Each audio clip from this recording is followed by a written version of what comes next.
Please welcome to the stage Senior Solutions Engineer, Dataiku, Serena Ewan.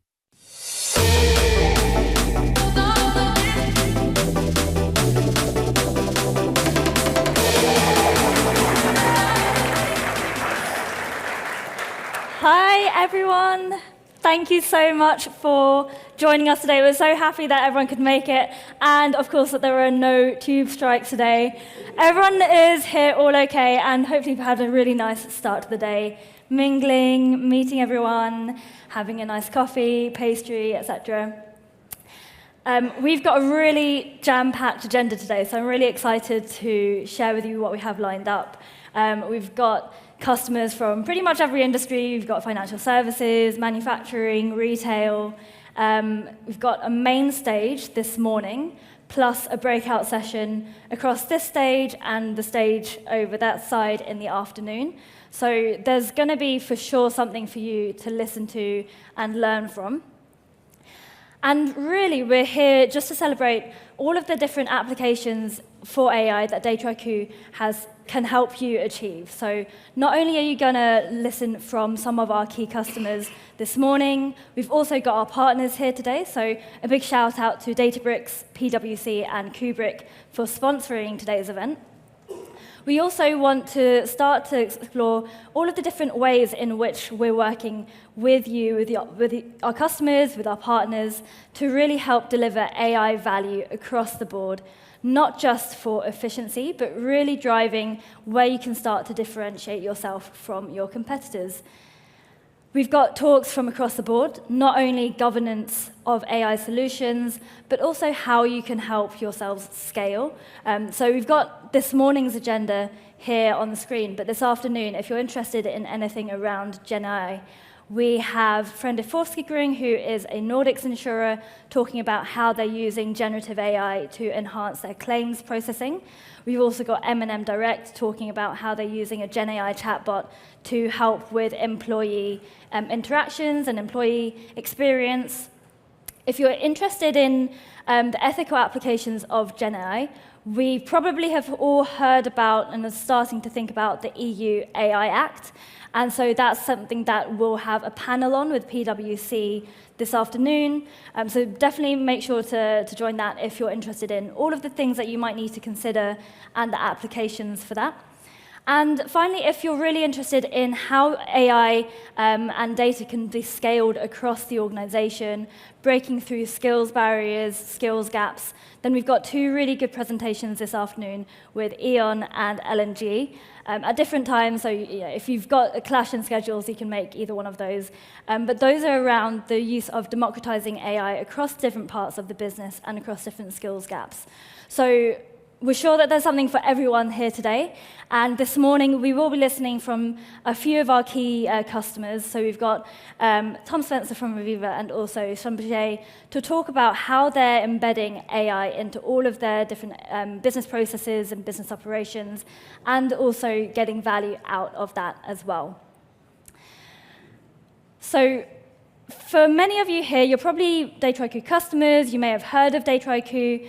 You'll know that Dataiku is a very, very broad solution across the board of different use cases, different applications, from data analytics to data science.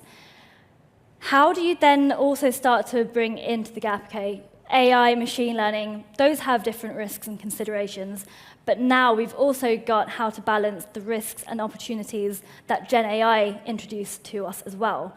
So we're going to be introducing and sharing how Dataiku is helping our customers move to that next stage of governing, putting trust and control around generative AI solutions as well. And that's a bit later this morning. But firstly, to kick things off, for today's start of today, we're looking at how you can really start to leverage and improve how you're using AI to differentiate yourself from your customers. From your competitors, and not your customers, sorry. So by this point, we're all aware that AI is something to deliver value from. It's beneficial, it's something to invest in. Across the board, C-suites are focusing on the benefits that AI can bring. However, we're going to focus today on how you can start to really differentiate yourself and set yourselves differently from your competition using what we call differentiated AI. So looking at commodity AI, everywhere you're seeing AI, there are AI point solutions, AI is being built into every single point of the tech stack almost. Every tech vendor you're talking to has AI somewhere in it. And so AI is really becoming a commodity. It's now becoming a new tool that we're using.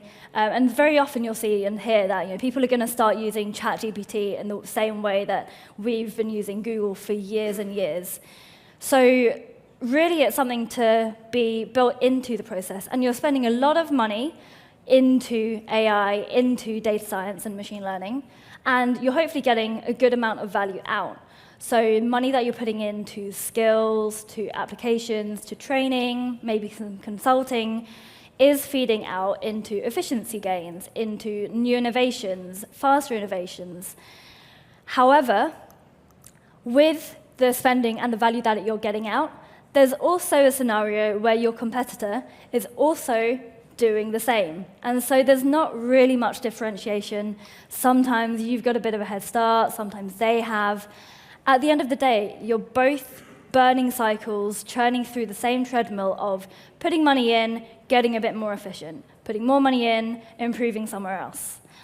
And so how do you really get to the point where you differentiate efficiency from how competitive you are, and how you eventually want to start differentiating yourself and focusing on your key corporate objectives to get yourself from here to here? Everyone's got their own corporate objective, whether that is to help your customers better serve your customers, maybe innovate faster. And so it's now up to joint communication between data teams, business teams, and tech teams on how this gap can meet your C-suite objectives and your business objectives as well. So what does differentiated AI look like? At this point, data science, data analytics has been part of a conversation for a good couple of years now. So you've got to the stage where it's become more efficient and you've got a smoother collaboration cycle. So what might have been really caused a lot of friction between data teams and tech teams, for example, and you really weren't able to create a simple pipeline, now that's actually become a problem that we've solved. You've got smoother collaboration, things are happening faster, people from the business are getting more hands-on with data themselves, and you're removing the barriers that were previously preventing good data work. However, we do see that in the future, we'll be having more reliance on AI decision agents and decision systems. So it's changing the whole paradigm of how data teams are working with data. So instead of a data analyst going to a business and collaborating that way, actually, how do we start to bring data and knowledge more to the forefront of the business? Creating something that's a bit more conversational rather than a point data solution in the dashboard or a report or a model. But actually, how do you start to embed agents into every part of the business system down the line? Looking at today's picture, this probably looks fairly similar to how many people are looking at AI and analytics. You have a back and forth between someone from the business and someone from a tech team or data, lots of questions being asked, and then there's curiosity going down the analyst side. So being able to be curious with data, being able to explore it, look at what other questions you might have, is something that takes time. And of course, you might have scenarios where some of that curiosity actually comes from the business person, so there's a little bit of a diagonal line there. But generally, it comes into the cycle where an analyst, someone from the data team, will create something, create an output, create a model. That gets fed back into a dashboard, and then that gets consumed up by the business stakeholder. However, in the future, we do want to get to a point, and we do expect to get to this point, actually, where business people are becoming much more hands-on and interacting directly with what we call an AI decision agent. This means that there's a tool at their hands that can query data, get the same outputs, get the results that they need in a very similar way to how we're used to querying with natural language. that AI decision system will know and have access to the right data and the right ways to answer that question. It will have knowledge of the context and the ways in which the results should be received. And then we're not just ignoring the analysts and the data scientists, we're definitely keeping them in the picture, because when you have this complex system, there still needs to be governance, there still needs to be ways in which those systems can better serve and better improve the way that the business are thinking about data and are actually thinking about individual processes as a whole, not just on their own. So we're going to look at a quick example of this. This is in a supply chain team in a pharmaceuticals company. It's cold and flu season now, and I know a lot of people in the team have been ill recently, so I thought this would be a good example. So if we're looking at supply chain, we've got a query from a user, and this could be around how do we meet customer demand? Because I know that people in the Northwest have been getting very ill. Maybe there's a gut feeling of, every time someone gets ill, of course we know that half terms feed into that, and school holidays, you're going to get illnesses from your kids. So how does that impact on where we need to focus our supply chain on getting our cold relief system, medicine out? And an example of an output from these agents could be, actually, because of the trends that we've seen, there is a 60% higher probability that we'll exceed our stock levels in the next 2 months. The agent system has then actually linked into something downstream in the process and said, I've also initiated an action, not just to create a dashboard for you to give this result in a much more accessible way, but because of this demand, we're also going to suggest to increase your stock in this level so that you can better meet the demand. So it's becoming more proactive. It is suggesting what that business person might need. But really, it's actually a little bit more complex in the back of that.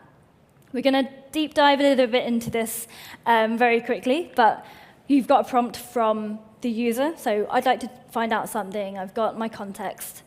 That large language model will then interpret it, maybe feed out some different actions and models in that, whether that is a Python model or whether that is generating some SQL to look at historical data trends.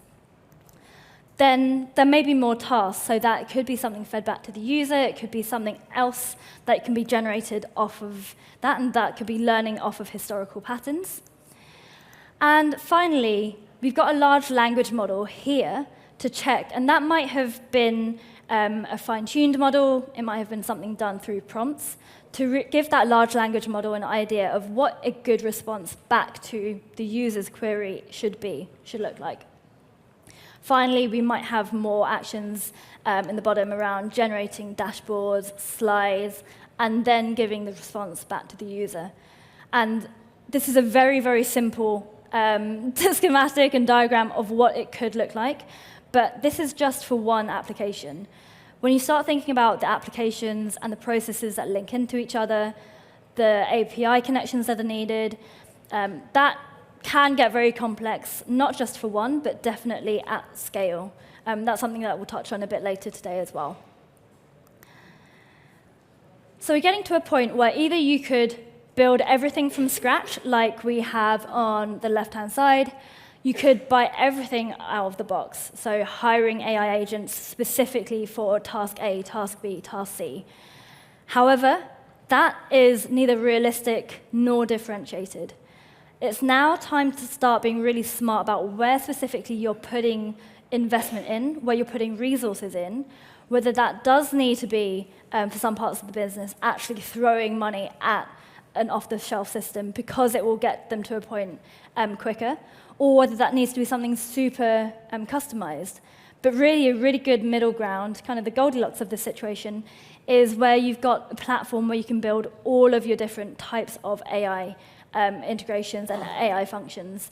So using your AI agents within one platform not only allows you to get the best of both worlds, where you have that in-depth knowledge from your software engineers, from your data scientists, but also it means that you can be very specific where you want to apply that differentiation. A couple of very quick examples of where you could start to differentiate now. So one could be a fine-tuned LLM, and that could be really tuned into your own business jargon, your own language and systems and processes that you're using in your specific company. Of course, there's going to be industry-wide and function-wide terminology, but the ways that you're doing things internally is what is going to set you apart from your competitors. Then there might be a self-hosted LLM. So if you're working a lot with customer data and personal data, you want that to stay in-house. An off-the-shelf solution is going to help you segment your customers, but really, what's the security, what's the governance behind that? Sometimes it is best to keep things in-house. Other ways that you can start to differentiate is maybe an LLM that generates Python code specific to a specific function. So there's a lot of different ways that you can start to pick apart and look at which individual components can be adapted, can be focused for what you need. We'll look at what this looks like. So we've talked about one application. How many at scale? Well, we've got 5 or so different functions in a business, and each of them have a lot of different further segments and further units to look into. Focusing specifically on supply chain like we did earlier, we've got logistics, we've got demand forecasting, we've got maybe inventory management. These could be, again, very specific to you. As a pharmaceuticals company, in the same example that we had, perhaps there's temperature regulations and temperature storage requirements for what you're producing. That might feed into not only the inventory management, but also the cold chain monitoring. Each of these agents can work independently, but ultimately they all feed into one same business function. And you want the interaction between all of these in order to get the best out of them. So whilst you have all of these different business functions, being able to build your own AI agents within one platform is really the way that we see it happening. And of course, we're not stopping you from buying something off the shelf, and we absolutely believe that where that needs to be done, that's going to improve your efficiency and improve how you're doing things and the function acceleration.